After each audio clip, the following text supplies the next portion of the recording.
Hey guys, and happy May the 4th! And since May the 4th, I decided we will talk some Star Wars. And Disney Star Wars has been controversial, to say the least. But we'll talk about some awesome Star Wars now. The Clone Wars is literally some of the best Star Wars content you'll ever find. Not just some of the best animated Star Wars, no, literally some of the best Star Wars you will ever find. And because it's literally impossible to talk about how fantastic this show is without the spoilers, there will be spoilers in this video. So, you have been warned.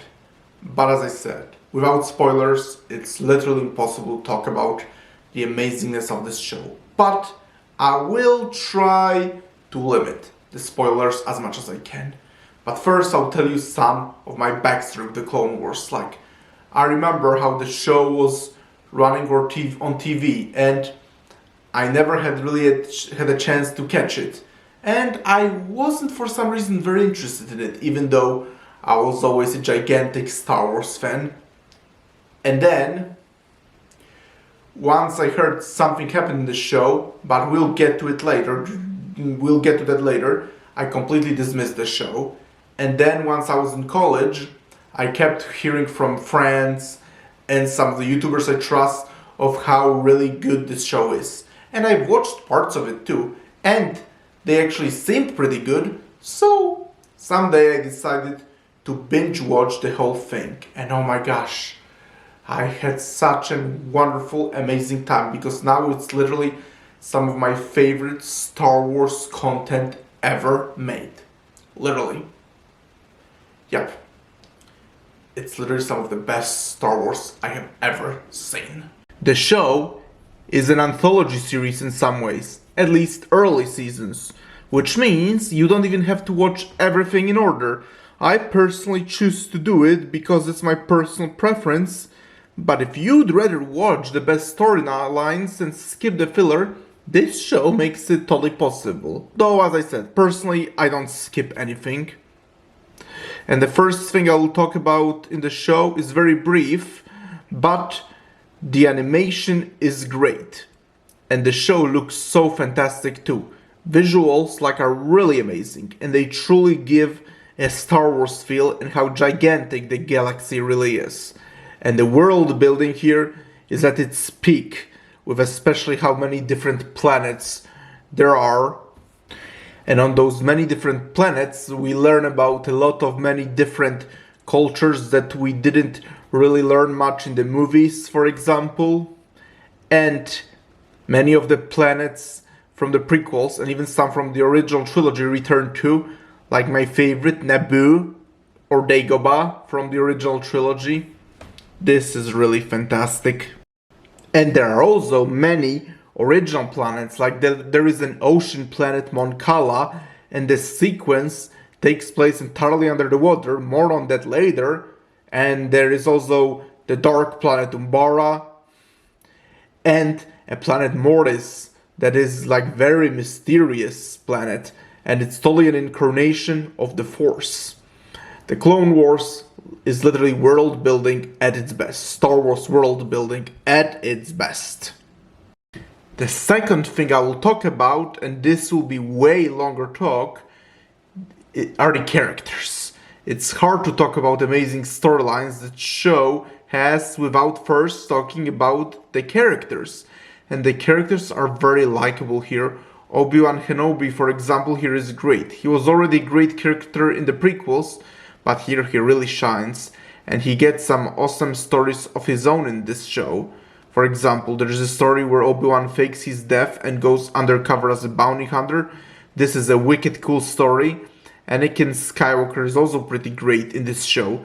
He's very much a good guy, but he's by no means perfect. In fact, there are already clues and signs that he will turn to the dark side, like he finally does in episode 3.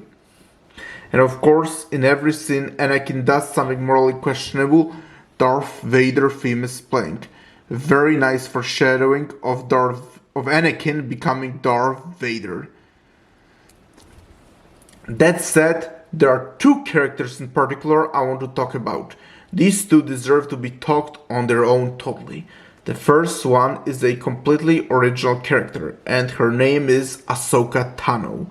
She's Anakin's apprentice, and she's so amazing she might be my favorite character in the whole show. Ahsoka starts as this immature kid character, but she quickly goes through some of the best character development that I have ever seen, and she has a great chemistry with her master Anakin. Every interaction with them is great and interesting. And Ahsoka also in some ways is like the viewers. She says things that I personally was thinking sometimes when I was watching the show. Plus, Ahsoka is also very brave and capable of taking care of herself. A prime example is in the arc where she gets kidnapped by Trandoshans. Other Padawans are completely helpless and they don't know what to do. They feel completely helpless, but thanks to Ahsoka, they are able to fight off their captors and hunters. Some of the best stories in the show involve Ahsoka, and we will get to that later once we start talking about the storylines. And another character that I need to talk about, and this is the very part that was initially making me very skeptical about the show, and reason I initially didn't want to watch it, but that other character is Darth Maul. I was very much against bringing him back. I thought it made no sense, but once I watched all the episodes with Darth Maul, I realized what I was missing out. Darth Maul in Phantom Menace looked cool and was a badass, but he barely had any characterization. Here, they turned him into one of the best Star Wars villains ever. They give him depth, they actually show a lot more about him, and Sam Witwer does a phenomenal job of voicing him. You Master Qui-Gon Jinn. I gutted him while you stood helpless and watched. How did that make you feel, Obi-Wan? And thanks to Darth Maul's presence, a lot more storylines are opened. His main motivation is to have revenge on Obi-Wan Kenobi, and he actually succeeds in tormenting him. There is actually a lot more to talk about Darth Maul, but for the sake of spoilers, I will actually try not to talk more about him, because as I said, I try not to spoil too much, even though I think I will spoil a lot already. There are also a few other characters I want to talk about, and I want to talk about the clones. And the clones here are not presented as mindless troopers. Quite opposite, they are shown to be good and moral soldiers and loyal friends of the Jedi. And as for why they betrayed them for Order 66, there is an entire storyline that talks about that, one of the best storylines in the entire series. But this will be one of those things I will not spoil. And clones are even given names. Like for example, there is Rex, and he's a very awesome character. One of my favorites too, actually. And the final character I'll talk about is another completely original character to the Clone Wars, and that's Cad Bane. Cad Bane is an amazing bounty hunter. Like, he's basically the Boba Fett of the Clone Wars era, and I honestly think he's even cooler than Boba Fett. Like, he looks really cool, he sounds really cool, and he's a real badass, and he's pretty cold-hearted as well. And like, all the storylines that involve him are wicked cool, and the first season of the Clone Wars wasn't actually that good, at least compared to the later, to the season 2 onward, but the episode with Cad Bane, where he makes his very first appearance, is by far the best episode in the whole season 1. And Cad Bane, as I said, he's an amazing villain, and I think he's even cooler bounty hunter than Boba Fett. I should definitely talk about some of the best storylines that this show has. A lot of those storylines involve actually either Ahsoka or Darth Maul, and the concluding one, Siege of Mandalore, involves them both. I personally like watching the show from beginning to end and not skip anything, but if you just want some of the best storylines, I'm going to talk about a few of them. Watching the whole show is a huge commitment after all. I think it's totally worth it, but here are a few of the best storylines you definitely should not miss out on. For example, there is a storyline Battle of Mon Cala. This is actually objectively one of the less important storylines, but I personally love it a lot. Mon Cala is the water planet that I already mentioned before, and what I love so much about it is that the whole storyline and battle takes place almost entirely under the water. And the villain of this arc is Riff Tamsin, a shark-like separatist.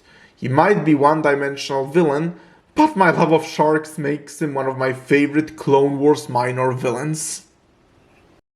Another great arc, and that one is actually one of the most popular ones and very much often favorite among the fans, and that is Battle of Umbara. This might be the very darkest arc in the show, or at least one of them. And before Rogue One, this was Star Wars that truly felt like a war story. The clones here left under the command of the Jedi Pong Krell, who seems like he hates the clones, but later we learn he's a lot more sinister than that. And the dark look of Umbara adds more fitting atmosphere to the arc that we are watching. This arc truly shows the horrors of war, and it almost feels like Saving Private Ryan in space. And there is also an arc where Yoda learns how to become a Force ghost. First, Qui-Gon Jinn appears to him and tells Yoda he needs to leave and learn without letting any other Jedi know. And first, we visit Dagobah from the original trilogy, and later a very mysterious Force planet. But the best part is the last part, where Yoda visits ancient homeworld of the Sith, Moraband. And I admit, I wish it was called Korriban, like it was originally called in the expanded universe. And I personally still often call it Korriban. But oh well, I can go with that flow, it's still the same planet. And here, Yoda encounters ancient Sith spirits, including Darth Bane, for example, and later, Darth Sidious feels Yoda is there and tries to spiritually break him. This truly is one of the best Clone Wars arcs. There is also an arc where Ahsoka gets framed for bombing of the Jedi Temple and the Jedi throw her under the bus and expel her from the Jedi Order. Afterwards, Ahsoka stands trial and might get executed, but we thankfully find the real culprit soon. Again, for the sake of spoilers, I won't say who it is, but again, I spoiled too much already anyway. And this arc is also one of the most sad arcs, but also you can totally relate to Ahsoka. Many of us went through something similar that she's going through here. And the arc concludes with the Jedi accepting Ahsoka back, but after what happened, Ahsoka leaves and no longer wants to be part of the Order. An interaction between her and Anakin is such an emotional moment, and also, this moment is a huge foreshadowing to Revenge of the Sith, how Anakin ultimately turns to the dark side. There are a lot more fantastic Clone Wars arcs, but the one more I will talk about is the finale of the show. Admittedly, we didn't actually get the finale initially, but once we did get it, it was so worth it and the show totally needed it. Siege of Mandalore. Ahsoka here reunites with Anakin and then beginning of Revenge of the Sith happens. And whole arc is Revenge of the Sith from Ahsoka's point of view. Ahsoka goes to Mandalore to free it from Darth Maul, and we get literally one of the best lightsaber duels in Star Wars history between two very awesome characters. Not only this duel looks great, but the interaction between Darth Maul and Ahsoka is so great and one of the best conversation exchanges in all of Star Wars. Darth Maul knows about Order 66, and that Sidious plans on turning Anakin to the dark side, and Ahsoka, of course, doesn't believe any of that, but we as the viewers, we know very well Darth Maul is right. And this isn't even over. Later we get to see Order 66 from Ahsoka's point of view, and it truly is heartbreaking to see how the clones turn on her, and Ahsoka has to defeat them all in self-defense. And as amazing as Siege of Mandalore finale is, it's also great to watch Revenge of the Sith right after it. I always loved Revenge of the Sith, but watching it after the Clone Wars makes you love and appreciate it even more. And you know what's else amazing about the Clone Wars? It got a fantastic sequel, Rebels. And Rebels totally deserves a you should be watching video on its own next year. Yeah. Still, Rebels, I would not say it's quite as amazing and incredible as the Clone Wars, although it certainly resolves many plot lines that the Clone Wars left hanging, and it's a great sequel. But if you truly want some good, awesome Star Wars, you need to watch the Clone Wars. Because as I said, like, Disney Star Wars might have been divisive, but if you truly want to see some Star Wars at its best content, if you want a truly good quality Star Wars content, you need to watch the Clone Wars. Watch the Clone Wars, and may the Force be with you!